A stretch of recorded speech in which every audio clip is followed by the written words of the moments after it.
రీసెంట్గా అల్లు అర్జున్ని ట్విట్టర్లో చాలా మంది పచ్చిగా ట్రోల్ చేస్తున్నారు అనమాట. కారణం ఏంటంటే ఈ ఇమేజ్లో ఏముంది బ్రో అంతలా ట్రోల్ చేయడానికి అని చెప్పి మీకైతే అనిపించచ్చు.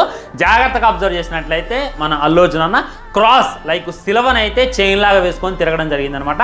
నిన్న గుడ్ ఫ్రైడే కావడంతో ఈ విధంగా వేసుకుంటూ నిన్న ఈ వీడియో బయటకు వచ్చింది అని చెప్పి చాలా మంది ట్రోల్ చేయడం, చాలా మంది క్వశ్చన్ చేయడం మనమైతే చూడొచ్చు. సో నిజానికి అల్లు అర్జున్ అన్న బాప్తిజం తీసుకుంటే ఈ విధంగా కన్వర్ట్ అయిందా అని చెప్పి చాలా మంది అయితే క్వశ్చన్ చేస్తున్నారు. ఒకవేళ అలా కన్వర్ట్ కానప్పుడు, అలా రిలీజన్లోకి వెళ్ళినప్పుడు ఈ విధంగా వేసుకొని ఎందుకు తిరగాలి అని చెప్పి కూడా చాలా మంది క్వశ్చన్ చేస్తున్నారు. దానికైతే పర్ఫెక్ట్ ఆన్సర్ ఇచ్చేటటువంటి ప్రయత్నం చేస్తారు. చూడండి, ఒక్కసారి అమెజాన్కి వెళ్ళి సెర్చ్ చేయండి.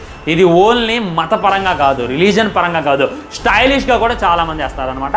అందుకే వేసుకుంటూ నిజానికి ఇప్పుడు ఉన్నటువంటి దేశంలో పరిస్థితి ఏందని చెప్పి అల్లు అర్జున్ అన్నకి బాగా తెలుసు.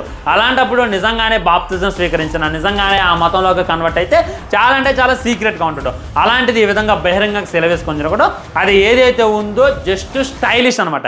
కాకపోతే దానికి మనోళ్ళు ఇంకొద్దిగా ఎడిటింగ్ యాడ్ చేసి దాన్ని సెలవు గుర్తు చేసేసారు.